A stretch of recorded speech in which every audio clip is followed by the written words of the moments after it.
எல்லாருக்கும் வணக்கம். Welcome to ருசியோ ருசி. இன்றைக்கி நம்ம ருசியோ ருசி சேனலில் பார்க்க போகிறது மங்களவார பௌர்ணமியோடு சேர்ந்து பிறக்கக்கூடிய புரட்டாசி மாதத்தினுடைய முதல் நாள் நமக்கு ஏற்பட்டிருக்கக்கூடிய அனைத்து விதமான பணம் சார்ந்த கஷ்டங்களும் தீரணும், செல்வம் பெருகணும் அப்படின்னு சொல்லும் பொழுது கட்டாயம் கடைபிடிக்க வேண்டிய ஒரு சில முக்கியமான விஷயங்கள் என்ன அப்படிங்கிறதுக்குண்டான அனைத்து விதமான தகவல்களை பற்றி தான் நம்ம இன்னைக்கு இந்த பதிவின் மூலிமா தெரிஞ்சுக்க போகிறோம். வீடியோவை எங்கேயுமே ஸ்கிப் பண்ணாமல் பாருங்கள். அப்போ தான் எந்த ஒரு சின்ன தகவலையுமே நீங்கள் மிஸ் பண்ணாமல் தெரிஞ்சுக்க முடியும்.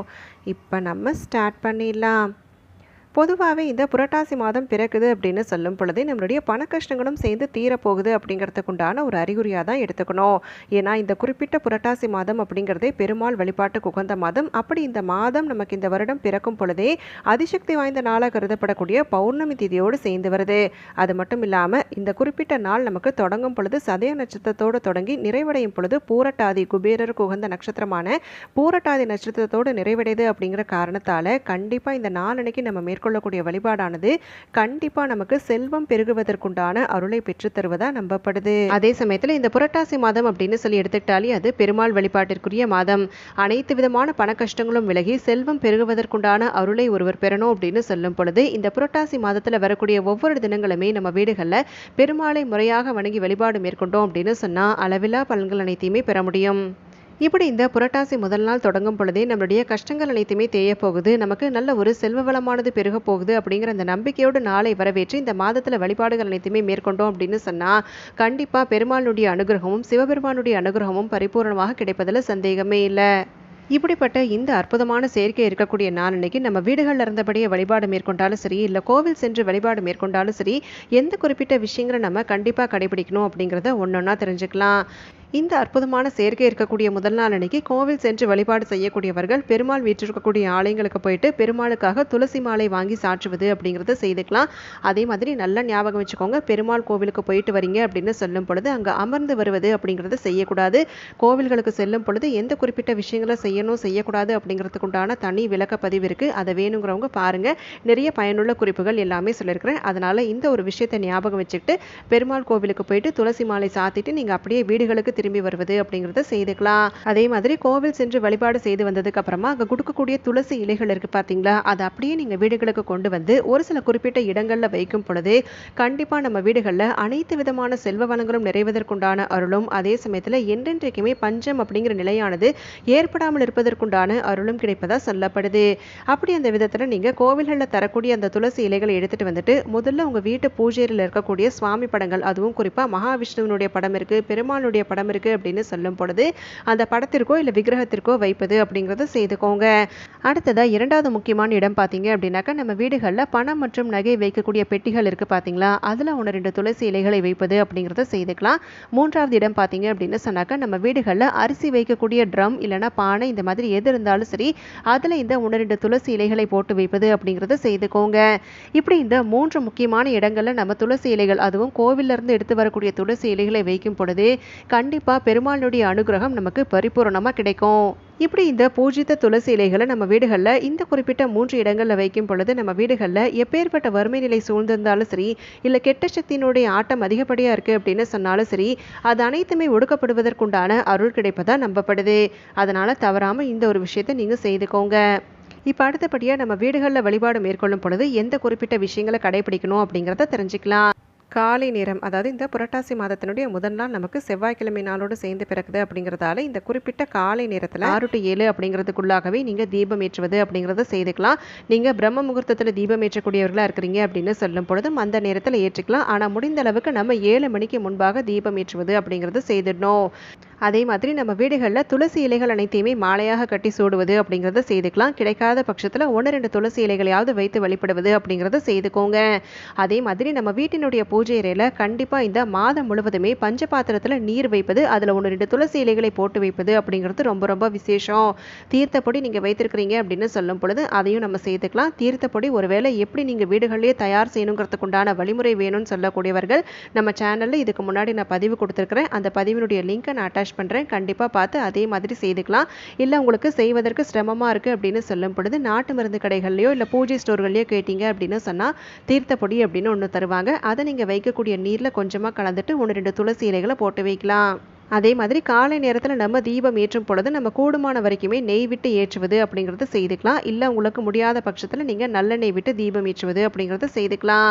மேலும் இந்த குறிப்பிட்ட நாளன்னைக்கு நமக்கு ஏற்பட்டிருக்கக்கூடிய அனைத்து விதமான பண கஷ்டங்களும் தீரணும், செல்வம் பெருகணும் அப்படின்னு சொல்லும் பொழுது இப்போ நான் சொல்ல போகிற இந்த பரிகாரத்தை செய்துக்கோங்க.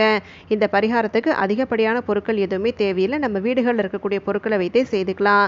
ஒரு மஞ்சள் நிற வஸ்திரம், அதே மாதிரி நீங்கள் பூஜைக்காக பயன்படுத்தக்கூடிய கலசம் இருக்குது அப்படின்னு சொன்னாக்கா அதை முழுவதுமே சுத்தப்படுத்தி எடுத்துக்கோங்க. மஞ்சள் நிற வஸ்திரம் இல்லை அப்படின்னு சொல்லும் பொழுது ஒரு வெள்ளை நிற வஸ்திரத்தை நீங்கள் மஞ்சள் கலந்த நீரில் முக்கி எடுத்து நீங்கள் மஞ்சள் நிற வஸ்திரமாக மாற்றிக்கலாம். இப்படி நீங்கள் தயார் செய்ததுக்கு அப்புறமா அடுத்ததாக நீங்கள் கொஞ்சமாக மஞ்சள் பொடி எடுத்துக்கோங்க. அது கூட கொஞ்சம் ஜவ்வாது, பச்சை கற்பூரத்தை லேசாக நுணுக்கிட்டு அது அனைத்தையுமே நீங்கள் பன்னீர் விட்டு குழைத்து நீங்கள் எடுத்து வைத்திருக்கக்கூடிய கலசம் முழுவதுமே துடைத்து விடுவது அப்படிங்கிறது செய்யணும். இப்படி நீங்கள் கலசத்தை துடைத்து விட்டதுக்கு அப்புறமா அது ஆறுவதற்கு முன்பாகவே ஒற்றைப்படை எண்ணிக்கையில் வர மாதிரி குங்குமத்தால் பொட்டிடுவது அப்படிங்கிறது செய்துக்கோங்க. இப்படி இந்த கலசத்தை நம்ம தயார்படுத்தும் பொழுதே வீடுகளில் நல்ல ஒரு நறுமணமானது நிறைந்திருக்கும். பொதுவாகவே நல்ல நறுமணங்கள் இருக்கக்கூடிய இடத்துல தெய்வங்கள் விரும்பி வாசம் செய்வதா ஒரு ஐதீகம் இருக்கு. அதனால கண்டிப்பா இந்த பன்னீர், மஞ்சள் பொடி, ஜவ்வாது, பச்சை கற்பூரம் இது அனைத்தையுமே சேர்த்து குழைத்து நீங்க கலசத்தை தயார்படுத்துவது அப்படிங்கறத செய்துக்கணும். கலசம் அப்படின்னு சொல்லி எடுத்துக்கும் பொழுது வெள்ளி கலசமா இருக்கலாம், பித்தளை கலசமா இருக்கலாம், செம்பு, இந்த மாதிரி எந்த கலசம் வேணா இருக்கலாம். மண் கலசம் இருக்கு அப்படின்னு சொன்னா ரொம்ப ரொம்ப விசேஷம். இப்படி இந்த கலசத்தை நம்ம தயார்படுத்தி நம்ம வீட்டு பூஜை அறையில எப்படி வைக்கணும் அப்படின்னு சொல்லி பார்த்தீங்கன்னா, நீங்கள் பூஜைக்காக பயன்படுத்தக்கூடிய தட்டுக்கு மேலே பச்சரிசி பரப்பிட்டு அதுக்கு மேலே இந்த கலசத்தை வைக்கலாம். வாழை இலை கிடைக்கும் அப்படின்னு சொன்னாலும் பரவாயில்ல, வாழை இலைக்கு மேலே நம்ம பச்சரிசி பரப்பிட்டு அதுக்கு மேலே கலசத்தை வைக்கலாம். இப்படி நம்ம வைத்ததுக்கு அப்புறமா கலசத்துக்குள்ள எந்த மாதிரியான பொருட்கள் சேர்க்கணும் அப்படின்னு சொல்லி பார்த்தீங்கன்னா, ஒரு கைப்பிடி அளவு பச்சரிசி, அது கூட கொஞ்சமாக மஞ்சள் குங்குமம் சேர்த்துக்கோங்க. அடுத்ததாக பெருமாளுக்கு உகந்த ஒரு பொருள் அப்படின்னு சொல்லப்படக்கூடிய ஏலக்காய் ஒற்றைப்படை எண்ணிக்கையில் வர மாதிரி 1, 3, 5 அப்படிங்கிற எண்ணிக்கையில் வர மாதிரி உங்களுடைய விருப்பத்திற்கு ஏற்றாற் போல சேர்த்துக்கலாம். அடுத்தபடியாக நம்ம பணவரவை அனைத்தையுமே ஈர்த்து தரக்கூடிய பச்சை கற்பூரம், இதுவும் பார்த்தீங்க அப்படின்னு சொன்னால் பெருமாள் வழிபாடுகளில் இடம்பெற வேண்டிய பொருள். பச்சை கற்பூரத்தை ஒரே ஒரு துண்டு எடுத்துக்கிட்டு அதையும் நீங்கள் உள்ளே சேர்த்துருங்க. அடுத்தபடியாக நம்ம சேர்க்க வேண்டிய பொருள் பார்த்தீங்கன்னா கிராம்பு, இதுவும் ஒற்றைப்படை எண்ணிக்கையில் வர மாதிரி சேர்த்துக்கணும். அடுத்தபடியாக நீங்கள் பூஜித்த துளசி இலைகள் இருக்குது பார்த்தீங்களா, அதாவது கோவில் சென்று வழிபாடு செய்தவர்கள் கோவிலில் வைத்து வழிபட்ட துளசி இலைகளை சேர்த்துக்கலாம். இல்லை வீடுகளில் வழிபாடு மேற்கொள்ளக்கூடியவர்கள் பெருமாளுக்கு சாற்றிய துளசி இலைகள் 1-2 எடுத்துட்டு அதையும் நம்ம கலசத்துக்குள்ளே சேர்த்துக்கணும். அடுத்தபடியாக நம்ம சேர்க்க வேண்டிய ஒரு முக்கியமான பொருள் அப்படின்னு சொல்லி பார்த்தீங்கன்னா, நம்மளால எந்த ஒரு குறிப்பிட்ட தொகையை கலசத்துக்குள்ள வைக்க முடியும்னு சொல்லி நினைக்கிறீங்களோ, 51 ரூபாயா இருக்கலாம், 101 ரூபாயா இருக்கலாம், 201 இருக்கலாம், 501 இருக்கலாம், 1001 இருக்கலாம், எந்த ஒரு குறிப்பிட்ட தொகையை உங்களால் வைத்து வழிபட முடியும்னு சொல்லி நினைக்கிறீங்களோ அந்த ஒரு தொகையை இந்த கலசத்துக்குள்ள வைப்பது அப்படிங்கிறது செய்யணும். எதனால் நான் குறிப்பிட்ட உங்களால் முடிந்த தொகை அப்படின்னு சொல்றேன்னு பார்த்தீங்கன்னா, இந்த தொகையை நம்மளுடைய கஷ்டங்கள் அனைத்துமே தீரக்கூடிய சமயத்தில் பெருமாளுடைய உண்டியலில் சேர்ப்பது அப்படிங்கிறது செய்யணும். அதனால தான் உங்களால் முடிந்த தொகை அப்படிங்கிறத சொல்லியிருக்கிறேன்.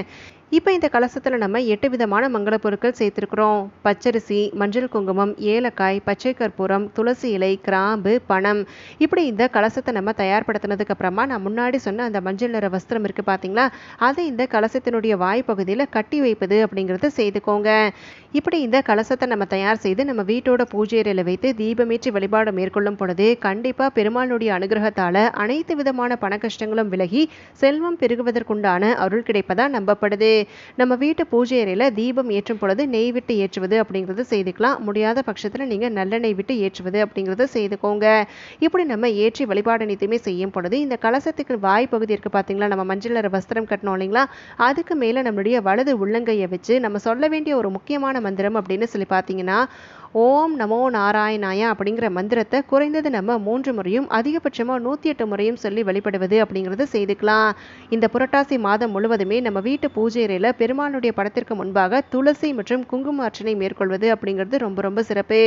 உங்களால் அனைத்து நாட்களுமே செய்ய முடியல அப்படின்னு சொல்லும் பொழுதும் ஒரு சில முக்கியமான தினங்கள், புரட்டாசி மாதத்தில் வரக்கூடிய முக்கியமான தினங்களில் துளசி அர்ச்சனை மேற்கொள்வது அப்படிங்கிறத செய்துக்கலாம். அதே மாதிரி வீடுகளில் துளசி மாடம் வைத்திருக்கக்கூடியவர்கள் இந்த புரட்டாசி மாதம் முழுவதுமே துளசி மாடத்திற்கு முன்பாக விளக்கேற்றி மாக்கோலமிட்டு வழிபடுவது அப்படிங்கிறது ரொம்ப ரொம்ப சிறப்பு. இப்படி நம்ம முதல் நாள் வழிபாட்டின் பொழுது சர்க்கரை பொங்கல் செய்து வைக்க முடியும் அப்படின்னு சொன்னாக்கா செய்து வைத்துக்கோங்க. இல்லை வேறு ஏதாவது இனிப்பு வகையும் உங்களால் செய்ய முடியும் அப்படின்னு சொன்னால் செய்து வைத்து வழிபடலாம். இப்படி நம்ம முதல் நாள் வழிபாடு அனைத்துமே காலை நேரத்தில் செய்து முடிச்சதுக்கு அப்புறமா அடுத்தபடியாக இந்த கலசத்தில் இருக்கக்கூடிய பொருட்கள் அனைத்தையுமே என்ன செய்யலாம் அப்படின்னு சொல்லி கேட்டிங்கன்னா, அதில் நம்ம போட்ட பச்சரிசியை மட்டும் தனியாக எடுத்துக்கிட்டு அதை நம்ம கொஞ்சம் நேரம் ஊற வச்சு அது கூட வெல்லம் 1-2 வாழைப்பழம் அனைத்தையுமே சேர்த்து பசுமாடுகளுக்கு உணவாக தருவது அப்படிங்கிறது அப்படிங்கிறது செய்துக்கலாம். மீதி போட்ட பொருட்கள் இருக்குது பார்த்தீங்களா, இந்த ஏலக்காய், பனம், கிராம்பு, பச்சை கற்பூரம் இது அனைத்தையுமே நம்ம முடித்து வைத்த மஞ்சள் நிற வஸ்திரம் இருக்கு இல்லைங்களா, அதாவது கலசத்தினுடைய வாய் பகுதியில் கட்டி வைத்த மஞ்சள் நிற வஸ்திரத்தில் இது அனைத்தையுமே சேர்த்து முடிச்சாக கட்டி நம்ம வீட்டில் பூஜை அறையில் அப்படியே ஒரு இடத்துல வைப்பது அப்படிங்கிறது செய்துக்கலாம். இப்படி நம்ம செய்யும் பொழுது கண்டிப்பாக நமக்கு ஏற்பட்டிருக்கக்கூடிய அனைத்து விதமான பண கஷ்டங்களும் விலக பெற்று செல்வம் சேருவதற்குண்டான அருள் கிடைப்பதா சொல்லப்படுது. இப்போ நம்ம இந்த பதிவின் மூலிமா மங்களவார பௌர்ணமியோடு சேர்ந்து பிறக்கக்கூடிய புரட்டாசி மாதத்தினுடைய முதல் நாள் நமக்கு ஏற்பட்டிருக்கக்கூடிய அனைத்து விதமான பணம் சார்ந்த கஷ்டங்களும் தீரணும், பணம் மழை போல வீடுகளில் சேரணும் அப்படின்னு சொல்லும் பொழுது கடைபிடிக்க வேண்டிய ஒரு சில முக்கியமான விஷயங்கள் என்ன அப்படிங்கிறதுக்கு உண்டான தகவல்கள் எல்லாமே தெரிஞ்சுக்கிட்டோம். கண்டிப்பாக இந்த பதிவு அனைவருக்குமே பயனுள்ளதாக அமைந்திருக்கும்னு சொல்லி நினைக்கிறேன். அப்படி பயனுள்ளதாக இருக்கக்கூடிய பட்சத்தில் உங்களுடைய ஃப்ரெண்ட்ஸ் அண்ட் ஃபேமிலிக்கும் தவறாமல் ஷேர் பண்ணுங்கள். அவங்களும் இந்த தகவல்கள் அனைத்தையுமே பார்த்து பயன்பெறட்டும். நாளைக்கு மறுபடியும் ஒரு அட்டகாசமான பதிவோடு உங்களை நான் சந்திக்கிறேன். அது வரைக்கும் நன்றி, வணக்கம்.